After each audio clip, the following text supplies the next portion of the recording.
Welcome to Being Multidimensional with Ron NaVarre. Hello, dear friends from near and far, and welcome back to Being Multidimensional. Today's episode is a special one because I'll be sharing with you the beginning of my new book, Diary of a Multidimensional Being. This book has been a labor of love for me, and it reflects my personal journey through healing, awakening, and discovering what it means to live as a multidimensional being. This book is part memoir, part spiritual exploration, and part transmission. My hope is that as you hear these words, you'll not only understand my story, but also connect with something deeper in your own experience. In this episode, I'll be reading the first few chapters. So if you can, take a moment to settle in, breathe, and listen with both your mind and your heart. Preface. The Earth is in the throes of a rebirthing cycle and an ascension of frequency that is affecting all life on the planet. The old paradigm of the last 2,500 years is ending, and a new paradigm of higher consciousness is emerging.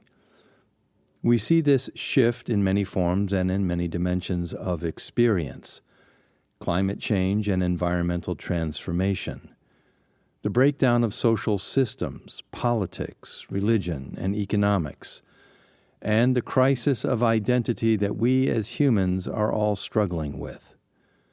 Then there is the emergence of new discoveries and technologies that have the potential to either hasten our demise or make our lives healthier and more balanced and help us become more aware of our innate power to choose what kind of future we wish to create. The following is an account of my activation into spiritual transformation and full ownership as a sovereign soul. My story is unique to me, but can resonate with the millions of others who have suffered and struggled with a burning desire to claim their own personal power.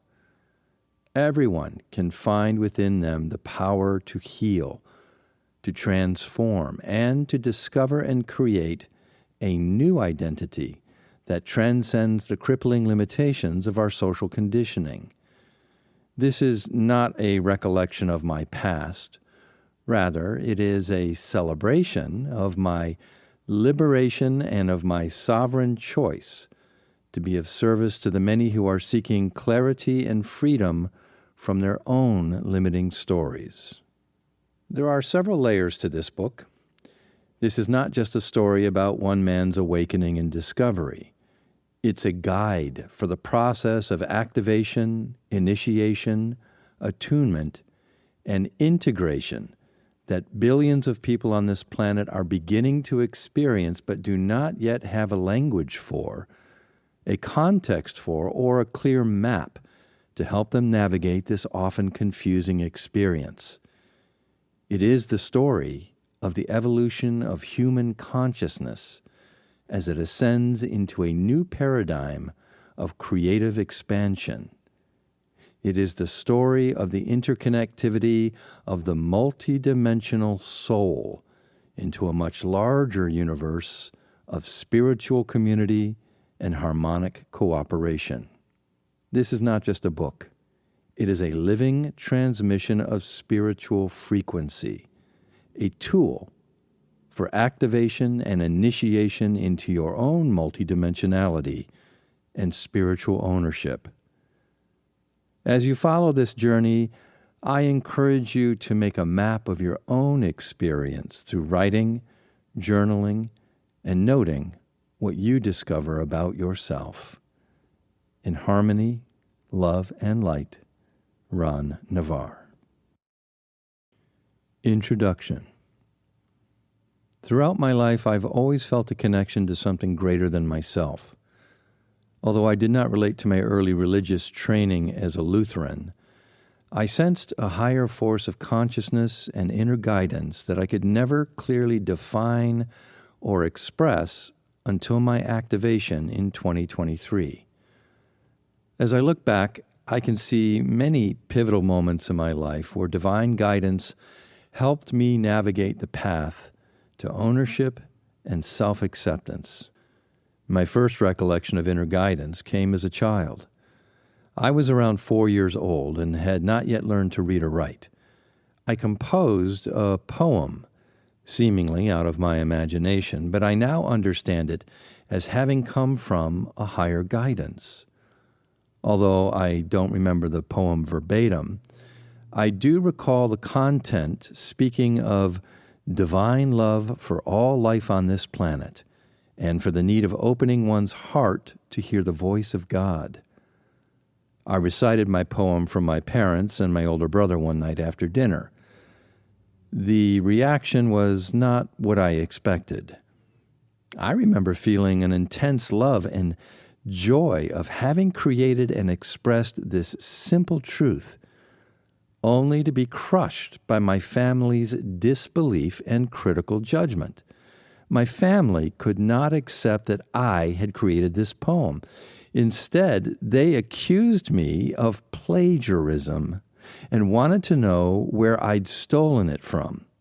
They were certain I'd heard this on the radio or the television and was simply reciting it. In their eyes, there was no possibility that I could have created this myself. I was crushed. Why would they question me this way? The gift of my poem and heartfelt joy was dismissed and rejected without further consideration. Not long after this, I had another divine experience. One night, while trying to fall asleep, I glanced over at the sleeping form of my older brother and saw instead a white-haired, bearded man looking at me. Now, this moment is seared into my memory. The light of the moon shone through the windows and illuminated the figure as clear as daylight. What happened to my brother, and who was this guy? As I stared at the man, I could feel my heart beating like a drum. I was concerned about my missing sibling, and at the same time, I felt this deep love and acceptance coming from the old man. I was so freaked out, I rolled over, pulled the covers over my head, and willed him to go away. After some time, I poked my head out and once again saw my brother sleeping soundly in his bed. I specifically remember making the choice to not tell my family about this incident because I knew they would not believe me. I knew I was experiencing things that they could not understand and would not accept. So I decided then to keep my inner life secret. This was the beginning of my multidimensional journey. By the time I was 5 years old, I had developed a stomach ulcer, a condition I shared with my father, who also internalized his emotions and was unable to communicate his feelings openly. I was sensitive and empathic and constantly overwhelmed by the energy, thoughts, and feelings of everyone around me. I could sense, feel, and sometimes hear the inner thoughts and intentions of others. Well, this created great anxiety and confusion in me because I identified those thoughts and feelings as my own. I was a child concerned about all these adult issues like money, sex, and how to protect and provide for my family. I could not process these energies and I could not communicate my experience to anyone out of the fear of rejection, so I held it all inside. Living with this intense internal pressure created a pattern of anxiety, distress, and daily stomach aches. I simply could not digest the experience or the energies I was subjected to.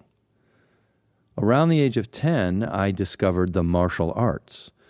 My older brother had started taking classes, so 6 months later, I enrolled in an attempt to protect myself from becoming his personal punching bag. It was weird how quickly I learned and became proficient in this art form. it did not feel like a new experience for me. In fact, it felt like remembering something I had done before. I was double promoted twice and praised by my teachers as a gifted student who could hold his own against higher-ranking black belts. Though I was new at this, I was often accused of having previous training. The feeling of knowing something to which I had no prior exposure seemed to trigger more feelings of somehow previously knowing in other situations as well. Around the age of 13, I discovered Eastern culture and philosophy and became obsessed with the mystic traditions. I explored Taoism, Buddhism, and Hinduism. I read every book I could get my hands on, and the strange thing was how familiar it all felt. This was not new to me. I had walked this path before.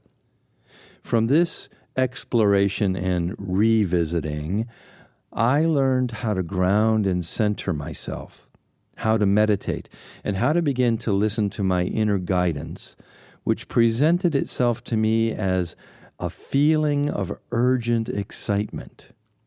I recognized that whenever I was exposed to something I needed, it had manifested within as this feeling of urgent excitement. And this feeling activated again at the age of 14 when I was exposed to theater. I remember seeing my first stage play and knowing with absolute certainty that I could do that and be very good at it. And I was. I spent my high school years immersed in theater and martial arts. My main focus in theater became dance and choreography. I had a natural talent for movement and design. After graduating high school, I was awarded several scholarships at some of the finest classical ballet schools in North America. I accepted a full scholarship to Canada's Royal Winnipeg Ballet School. But after almost a year of training, I suffered a devastating injury to both knees. And because I started ballet training late in my teens, I overworked and stressed my body to try to conform too quickly to a process that normally requires years to develop. Just as I was offered a position in the professional company, I had to decline due to injury. The prognosis was grim. My injuries would prevent me from having a career as a ballet dancer, and according to the best sports medicine doctors, I would be lucky to walk without a cane for the duration of my life. My dream of becoming a classical ballet dancer was crushed before it could begin, or so I thought. I spent 9 months in intense physical therapy. I had to relearn how to walk correctly while slowly strengthening and realigning my legs. During this period, I shifted gears and enrolled in the teacher training program of the professional school. Within a year, I was choreographing and teaching basic dance classes and slowly regaining my full strength. In addition to my physical therapy, I was introduced to the healing art of therapeutic massage. I found a gifted massage therapist who had worked with dancers at the Bolshoi Ballet in Russia. His knowledge of ballet and the demands on the physical body was invaluable. Through intensive sessions, he broke down my scar tissue and helped me heal to the point of being able to return to the stage. But it became apparent that my time in Canada was coming to an end. During my convalescence, I developed a reputation as a budding choreographer and teacher and had apparently become a threat to my mentor. Afraid of the competition, he arranged for my visa to be revoked, and I was forced to leave the country. Just as I was beginning to create a successful career in life, I had the rug yanked out from under me and was set adrift. I left Canada emotionally shattered and lost. However, what appeared to be a devastating betrayal turned into a blessing in disguise. About 4 weeks later, I found myself in New York City, with $300, one acquaintance, and a couch to sleep on. 6 weeks after my arrival, I was offered a show, the touring company of the Broadway musical A Chorus Line. During the 2-week rehearsal process in New York, I suffered another injury, this time to my lower back.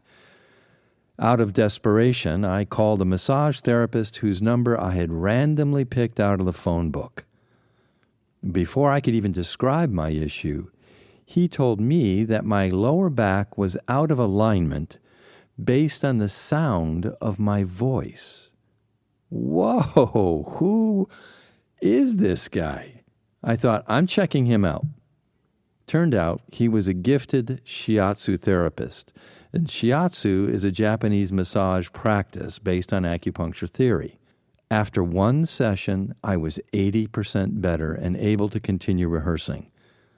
But in the background, I had that urgent excitement feeling of knowing this man and his teaching was something I needed.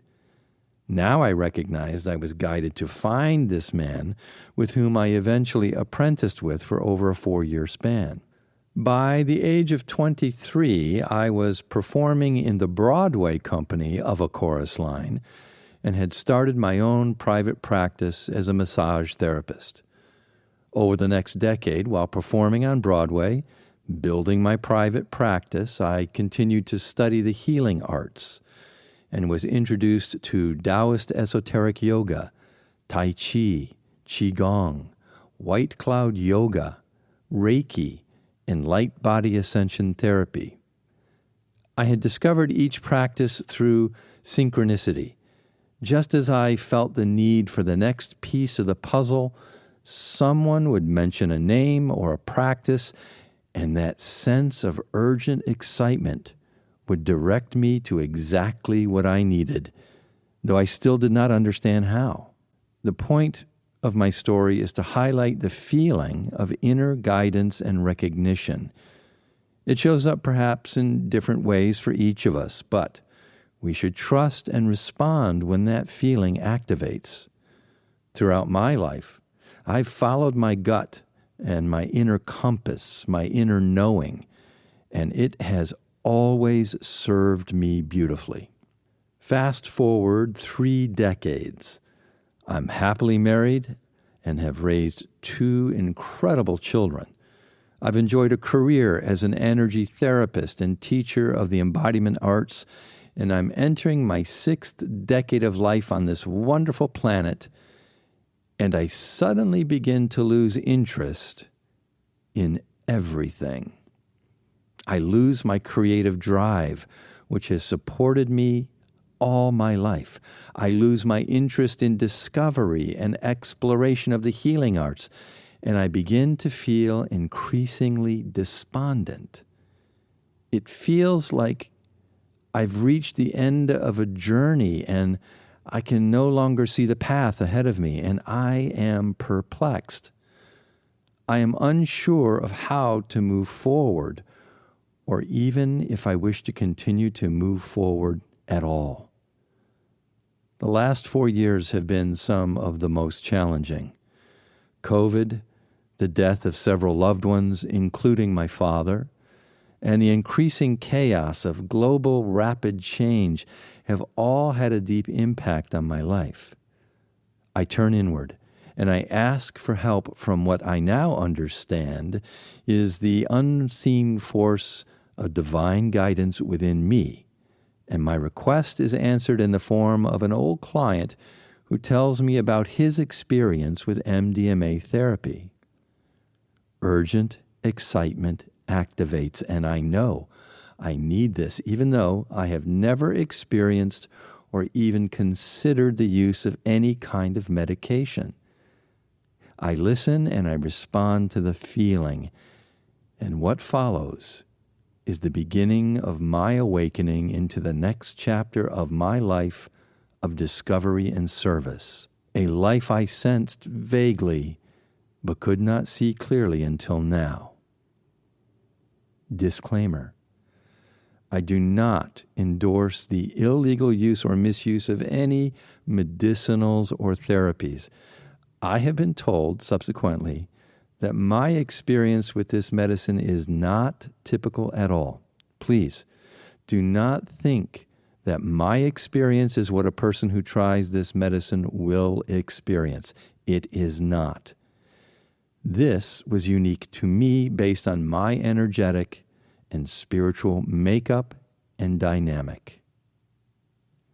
Chapter 1, The Opening. Pre-MDMA. I'm including a few journal excerpts prior to my first MDMA session so that the reader can get a clear sense of my state of mind and being that led me to this decision and to commit to this therapy. 2/12/23. I've been struggling with the effects of age and the feeling of despondency. I have not done anything creative in months. I often feel like it does not matter, that nothing matters, and what is the use of doing anything if the world is coming to an end? This is unusual for me. I am normally more optimistic and curious about life and the world. I feel limited and held back by my fear of uncertainty. I have been taking a phosphorus homeopathic remedy as prescribed by my homeopathist for my chronic anxiety. This may be bringing up deep issues and constitutional dynamics to resolve. I hope so.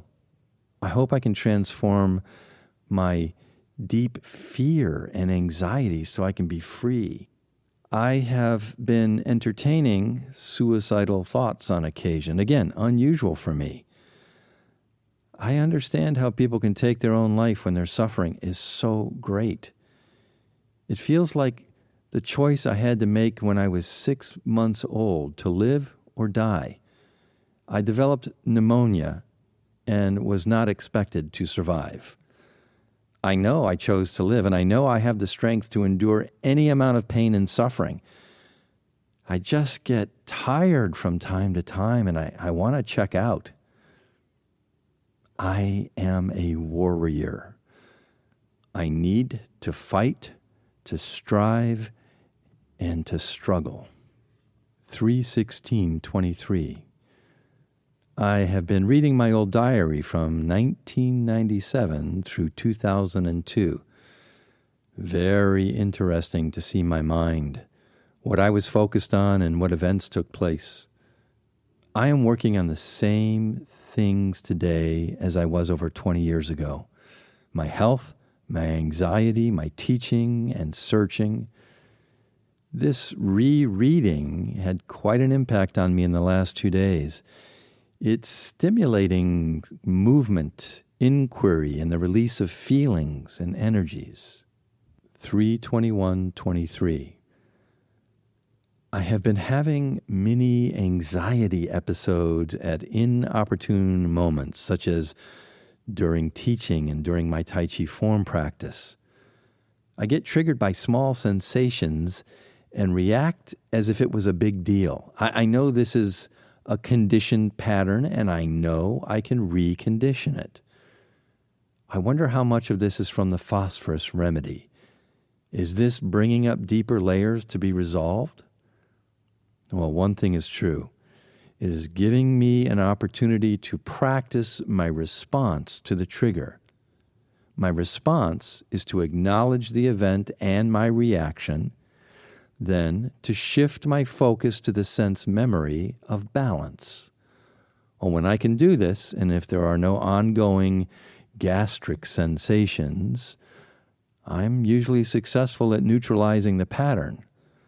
And when I'm not successful, I tend to indulge in negative and fearful thinking and often describe myself as broken and a failure. I have been considering MDMA treatment to help me form new neural pathways that might help me heal this trauma pattern, a pattern that goes back to early childhood and to the overwhelming environment of my household. Dad's alcoholism, mom's anxiety, my older brother's abusive behavior, and my younger brother's inability to take care of himself because of his young age. I watched the movie The Tale yesterday, and it highlighted the life of an abused girl who was sexually groomed at the age of 13.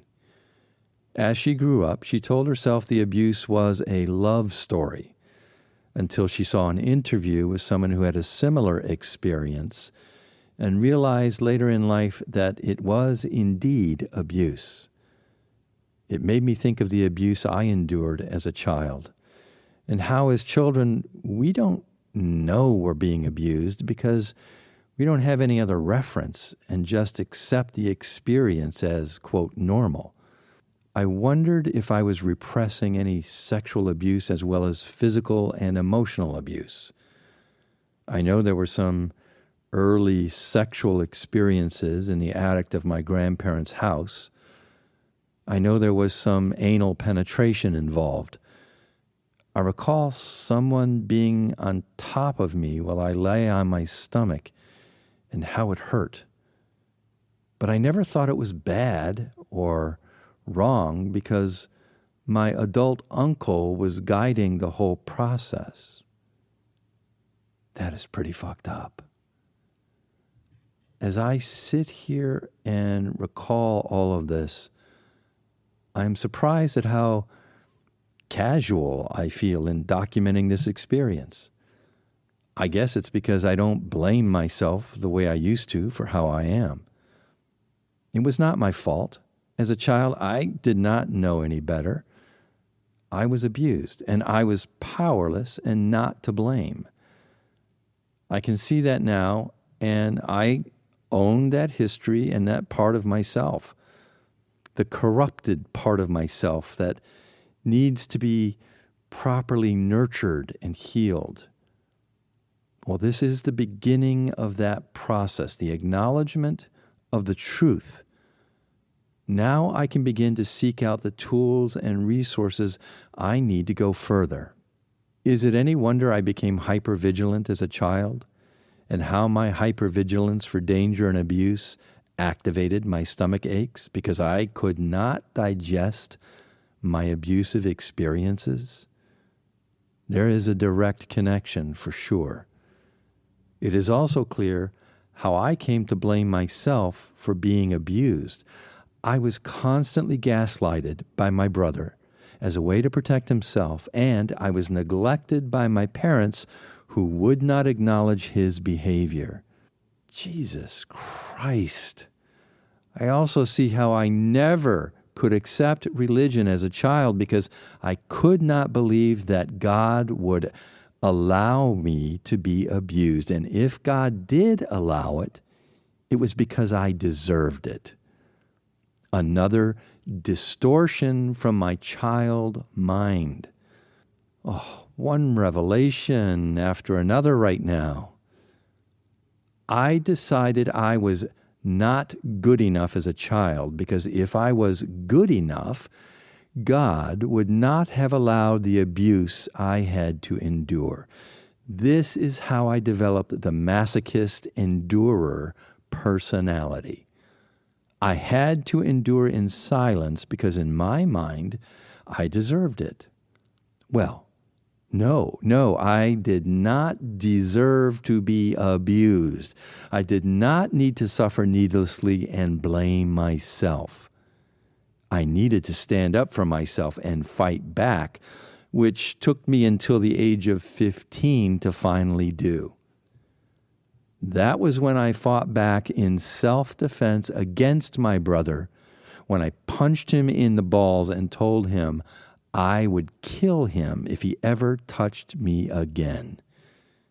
That was when I claimed my own authority and my own power to make my own decisions, which led me to move out of my parents' house at the age of 17.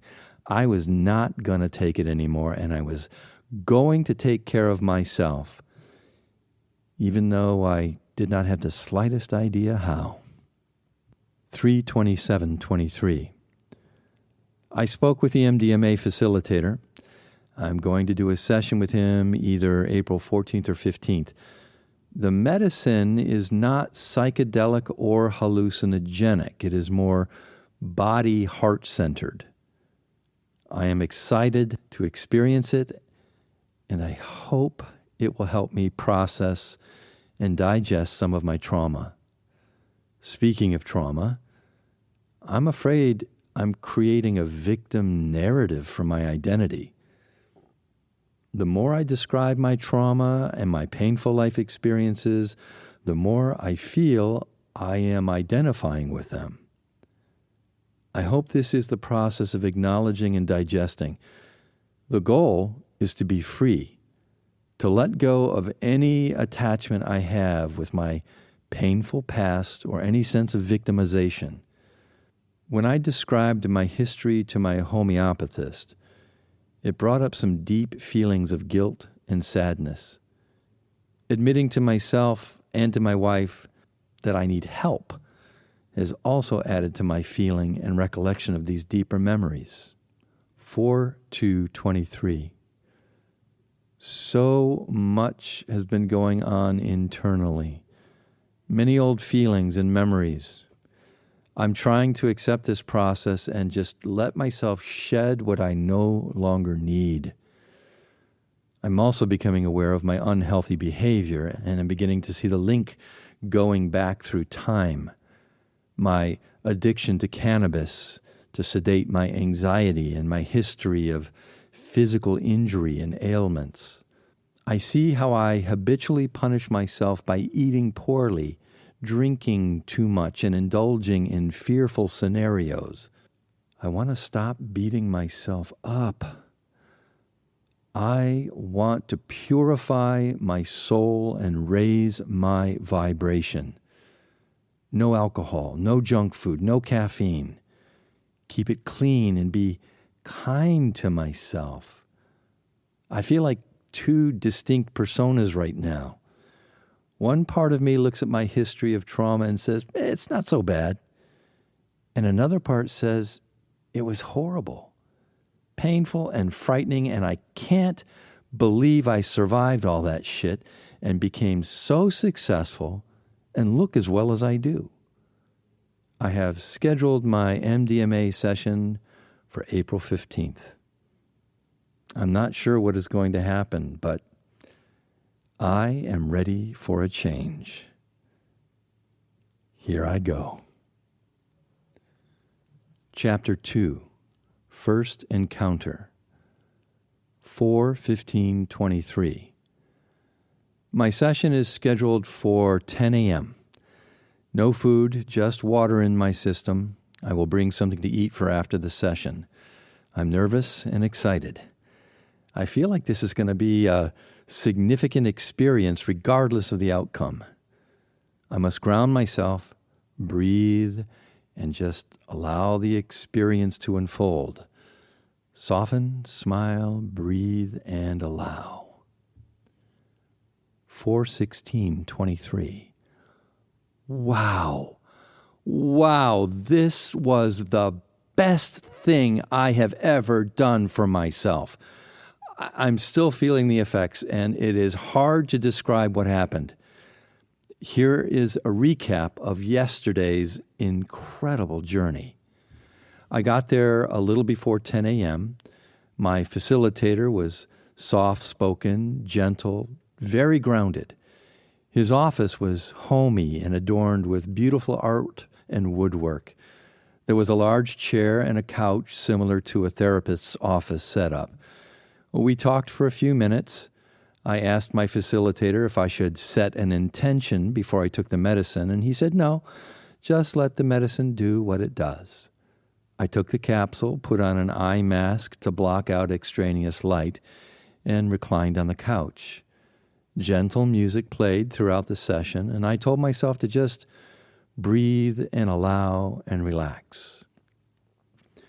I don't know how long I had been laying there before the medicine kicked in. After a while, I noticed a shift in my state of being. It was kind of like being very grounded in my body and floating at the same time. As I brought my attention inward to my breath and my belly, I noticed a foreign presence in my pelvic area, and I shouted, There is a negative entity in my body and I want it out. This entity is a little gremlin that has been feeding off my anxiety and my sexual energy my whole life. I began gesturing with my hands like I was pulling a long rope out of my abdomen to extract this negative energy out of my body. Get the fuck out of me now, you sneaky little fucker. I pulled it out and tossed it into the air, where it appeared to ignite into flames like a magician's flash paper. The moment this thing left my body, I felt free. Not only that, but I could see how this negative entity had been subtly controlling me for so long. This thing had enough intelligence to generate fearful images and memories in my mind to trigger my anxiety and panic attacks and feed off the energy. I then saw where it came from. My uncle, my mom's brother, who initiated my first sexual abuse when I was a child. My uncle was infected with some very dark energy, and he transferred it to me. He always scared everyone in the family with his violent, drunken rages, and he was eventually institutionalized with mental illness. During his stay in the psych ward, his brain was fried with so much electric shock treatment, he became permanently disabled. I remember the day he came to visit after getting released from the hospital. He was as docile as a child. He never hurt anyone again after that. Well, after this negative entity was banished from my body, I saw something else which I had not been aware of before. I saw how my mother's trauma resonance was transferred to me as a developing fetus. This energy got passed on to me in the womb and had become one of the core elements of my identity as I grew up.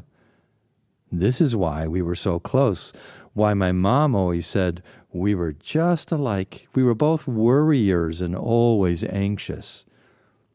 Well, it was definitely more than that. It was a shared resonance of sexual trauma at the hands of the same man, my uncle and her brother. I saw this for what it was now, and I released my personal demon. It was my mother's story of pain and suffering that got passed on to me, and I did not want to identify with it any longer. I announced that I did not want to carry this painful legacy any longer, and I was suddenly aware of being surrounded in a circle by 9 tall beings of light. They were giant, luminous beings that embraced me and communicated to me that they were my council, my tribe of light. They felt like a part of me, and I felt like an extension of them. The energy was loving, warm, and so supportive.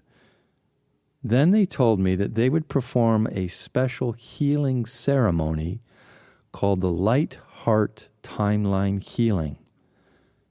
They took me back in time to the point of inception, when my father's sperm penetrated my mother's egg, and the cells began to divide, and then stopped the process at the 8 original cells. At this point, they surrounded the 8 cells with a neutral 0-point energy field, a protective energy field that would prevent the transmission of my mother's trauma resonance to me as a developing fetus. I could see this image like a stop-motion movie.